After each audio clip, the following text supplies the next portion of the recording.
Assalamualaikum warahmatullahi wabarakatuh. Perkenalkan, nama saya Akmal, Stambuk F55118208.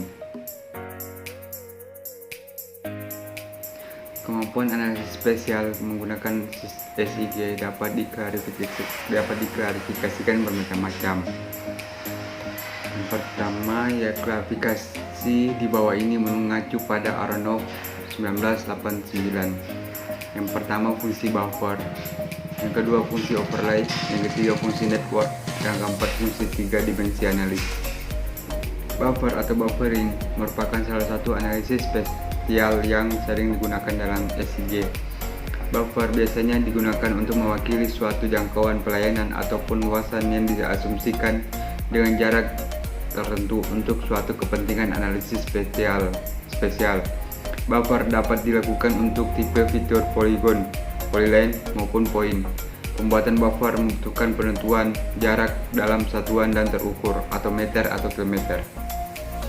Fungsi buffer sering digunakan untuk membuat penyangga dengan suatu jarak tertentu atau fitur titik, garis maupun poligon yang diseleksi.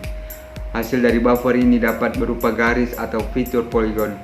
Fitur yang dipilih untuk buffer dapat lebih dari satu layar dan dapat lebih dari satu tipe fitur.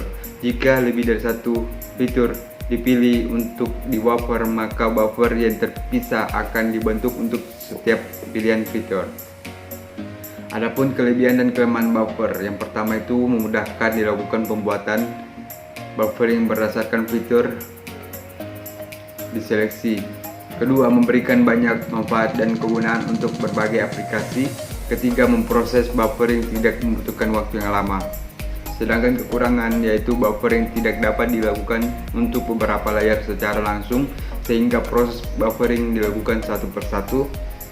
Dari hasil beberapa buffering membutuhkan penyusunan atau pengaturan agar layar tidak tumpang tindih. Dalam hal ini tidak terjadi secara otomatis. Kedua itu overlay. Overlay adalah prosedur penting dalam analisis SIG atau sistem informasi geografis. Overlay yaitu kemampuan untuk menempatkan grafis satu peta di atas grafis peta yang lain dan menampilkan hasil di layar komputer atau pada plot. Jika dilihat atributnya, maka akan terdiri dari informasi peta pembentuknya. Pemahaman bahwa overlay peta minimal harus dua peta, harus menghasilkan peta baru atau hal mutlak. Misalkan peta lereng dan peta curah hujan, maka di peta baru maka akan menghasilkan poligon baru berisi atribut lereng dan curah hujan. Dalam bahasa teknis, harus ada poligon yang terbentuk dari dua peta dan overlay. Metode yang digunakan dalam overlay peta terbagi menjadi tiga. Yang pertama itu union. Union tujuannya untuk membuat coverage baru dengan melakukan tumpukan overlay dua coverage poligon. Operasi union ini bisa dilakukan dengan ketentuan semua coverage untuk harus dalam bentuk poligon. Keluaran coverage berisi yang pertama poligon kombinasi, yang kedua atribut-atribut, kedua coverage asal. Yang kedua tadi yaitu irisan terbagi menjadi tiga. Yang pertama operasi interseksi atau operator boolean AND. Yang kedua membuat coverage baru dengan cara melakukan overlay dua himpunan fitur-fitur coverage. Yang ketiga, keluaran coverage hanya berisi bagian fitur-fitur dalam area yang berisi oleh kedua masukan dan merupakan irisan dari coverage. Yang terakhir yaitu identity. Membuat satu coverage baru dengan melakukan overlay dua himpunan fitur. Keluaran coverage berisi semua masukan fitur, hasilnya hanya berisi bagian dari identitas fitur coverage yang meliputi masukan coverage. Berikut adalah topologi overlay.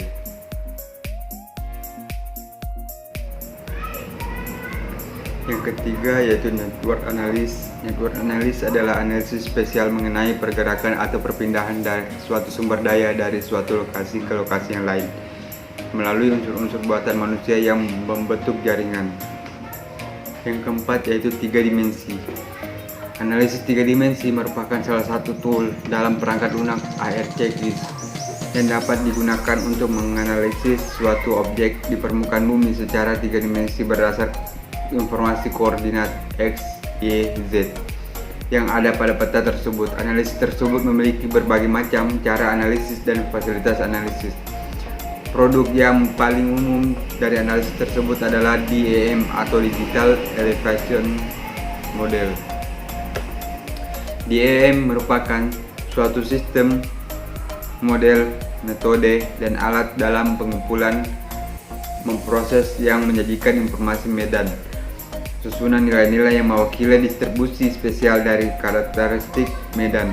Distribusi spesial diwakili oleh nilai-nilai pada sistem koordinat horizontal X, Y, dan karakteristik medan diwakili oleh ketinggian medan dalam sistem koordinat Z. Baik, di sini saya akan menjelaskan tentang sistem proyeksi peta.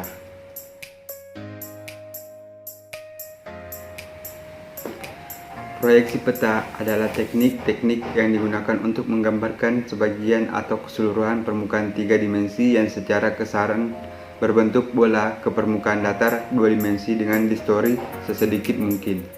Sistem proyeksi peta. Proyeksi peta didefinisikan sebagai fungsi matematika untuk mengkonversikan data lokal pada permukaan bumi dan proyeksi lokal pada peta. Mengkonversikan dilakukan dari sistem referensi geografis secara sferikal menjadi sistem planar. Misalnya lintang, yaitu latitude atau bujur longitude. Berikut adalah gambaran tentang sistem proyeksi peta.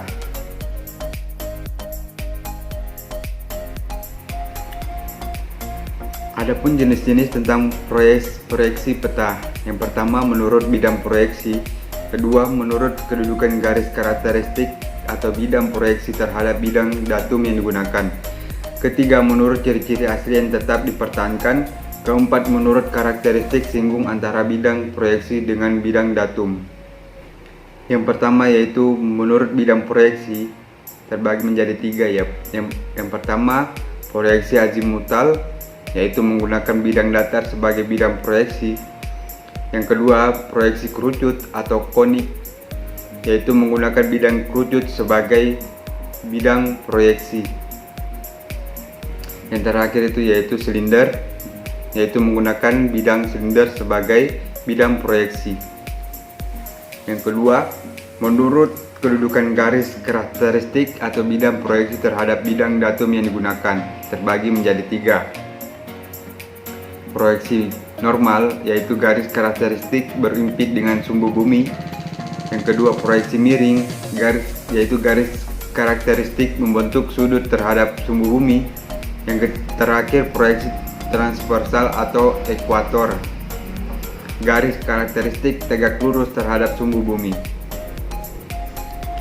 Yang ketiga, menurut ciri-ciri asli yang tetap dipertahankan terbagi menjadi tiga, yaitu proyeksi ekuidistan menurut di peta atau jarak di permukaan bumi. Yang kedua, proyeksi konform, yaitu sudut dan jarak dan arah di peta sama sudut dan arah di permukaan bumi. Yang terakhir, proyeksi ekuivalen, yaitu luas di peta harus sama luas di permukaan bumi.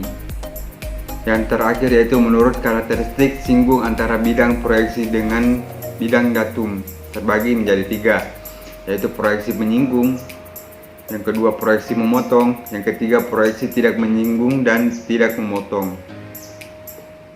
Baik, di sini saya akan menjelaskan tentang sistem koordinat.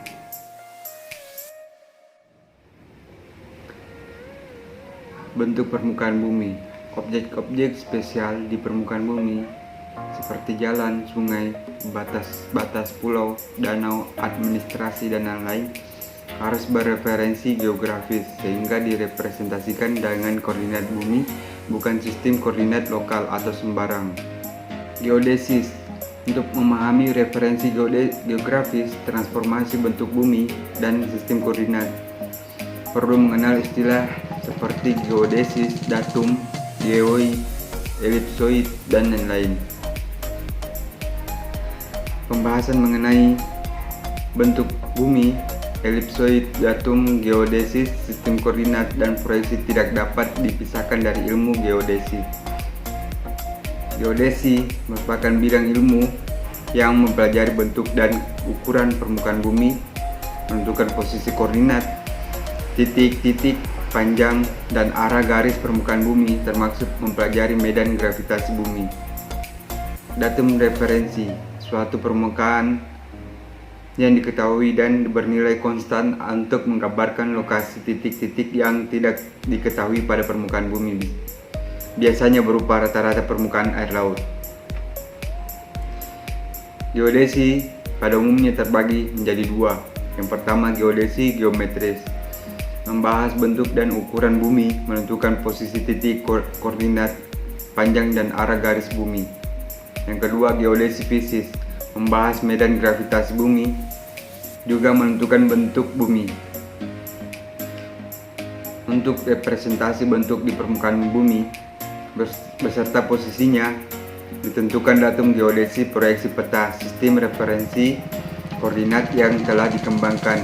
Yang pertama, datum atau geodetik, yaitu sekumpulan konstanta yang menentukan sistem koordinat dan menyatakan posisinya terhadap permukaan bumi yang digunakan sebagai titik kontrol geodesi. Yang kedua, proyeksi peta, metode untuk mengubah dari permukaan lengkung atau 3 dimensi menjadi permukaan datar, yaitu 2 dimensi.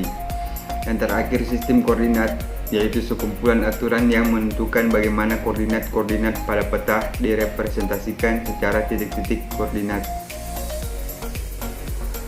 Elipsoid referensi, geoid, yaitu bentuk permukaan bumi yang berada pada ketinggian permukaan air laut, rata-rata dalam keadaan tenang, memiliki bentuk mendekati elips putar dengan sumbu pendek sebagai sumbu putar.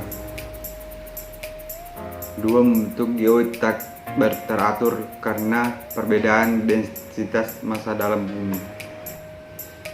Datum geodesis dapat ditentukan dengan 3 cara. Yang pertama, datum lokal, kedua, datum regional, ketiga, datum global. Pada prinsipnya, elipsoid dikatakan baik jika selisih jaraknya antara elipsoid dan geoid relatif kecil. Sistem koordinat digunakan untuk mengidentifikasi lokasi pada bumi secara akurat. Sistem koordinat merupakan sekumpulan aturan-aturan yang menentukan bagaimana koordinat-koordinat yang bersangkutan mempresentasikan titik-titik. Aturan tersebut berupa titik asal atau origin beserta beberapa sumbu koordinat untuk mengukur jarak dan sudut sehingga menghasilkan koordinat. Sistem koordinat secara umum dibagi menjadi dua. Yang pertama, sistem koordinat 2 dimensi, yang kedua, sistem koordinat 3 dimensi. Yang pertama itu sistem koordinat 2 dimensi yang dapat diterima secara meluas. Yang pertama itu sistem koordinat Cartesian, sistem koordinat siku-siku, dan yang kedua sistem koordinat polar. Di sini lagi sistem koordinat 2 dimensi atau sistem koordinat Cartesian, sistem koordinat siku-siku terbagi menjadi 3, yaitu tersusun atas garis lurus atau kurva yang saling berpotong tegak lurus. Yang kedua, sumbu koordinat Y mewakili arah utara, sumbu absis X mewakili arah timur. Yang kedua itu sistem koordinat polar, yaitu yang pertama menentukan posisi menggunakan komponen jarak dan sudut. Berikut yaitu sistem koordinat 3 dimensi. Sistem koordinat 3 dimensi yang biasa digunakan, yang pertama itu sistem koordinat Cartesian atau global Cartesian, yaitu koordinat X, Y, Z untuk seluruh permukaan bumi. Koord Z pada Cartesian didefinisikan secara geometri. Dan yang kedua, sistem koordinat polar atau geografis, yaitu menggunakan 2 sudut dan 1 tinggi. Baik, di sini saya akan menjelaskan tentang GPS, Global Positioning System. GPS sebuah sistem yang dapat menunjukkan posisi benda di permukaan bumi secara cepat di semua tempat, pada semua kondisi dan pada setiap waktu. GPS merupakan perkembangan paling modern sistem navigasi kuno. Dan GPS dikontrol oleh Department of Defense atau DoD. Di sini GPS mempergunakan 24 satelit yang berada pada ketinggian 12 mil dpl. Satelit beredar pada dua lintasan orbit yang konstan dengan kecepatan berkisar 7.000 mil per jam. Satelit GPS Navtar, the official use Department Defense name for GPS. Pertama diluncurkan pada tahun 1978 dan pada tahun 1994 telah diluncurkan 24 satelit. Baik, di sini saya akan menjelaskan tentang sistem navigasi. Sistem navigasi, sistem yang menandai di mana posisi mereka dan yang menunjukkan kemana mereka pergi serta bagaimana jalan mereka pulang. Navigasi di sini terbagi menjadi tiga. Yang pertama navigasi kuno, navigasi kompas, navigasi sextant. Navigasi kuno, penghuni gua memberikan tanda pada dinding gua, sedangkan pelaut berpegangan pada posisi bintang. Sedangkan navigasi kompas yaitu memberikan arah utara. Yang ketiga yaitu navigasi sextant, yaitu memperkirakan sudut tinggi bintang, bulan, dan matahari di atas horizon. Kombinasi kompas dan sextant banyak dipakai untuk pelayaran, dan kelemahannya adalah bahwa dengan alat tersebut memiliki kesulitan dan menentukan posisi garis bujur. Kronometer yaitu mampu memberikan informasi posisi garis lintang seperti lintang utara atau lintang selatan. Ground based radio navigasi system, akurat namun cakupan area sempit. Sistem ini banyak dipakai pada waktu PD2. Kemudian yaitu GPS, yaitu cakupan area sangat luas. GPS banyak dipakai dalam operasi Desert Storm, yaitu 9.000 buah.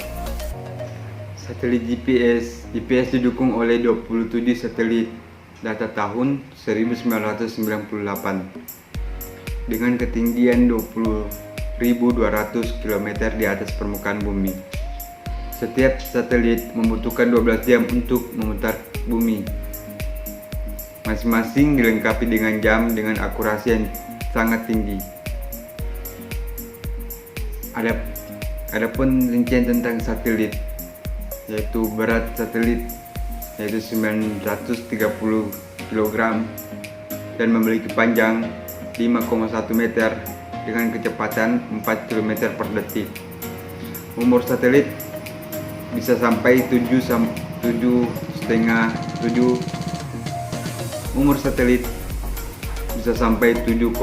tahun. Prinsipnya adalah satelit GPS memberikan informasi reservoir GPS mengenai jarak atau posisi satelit, sehingga kita tahu bahwa kita berada pada suatu radius tertentu dari satelit. Bila mana ada dua satelit, maka kita tahu posisi kita berada pada dua lokasi, yaitu perpotongan dua radius tadi.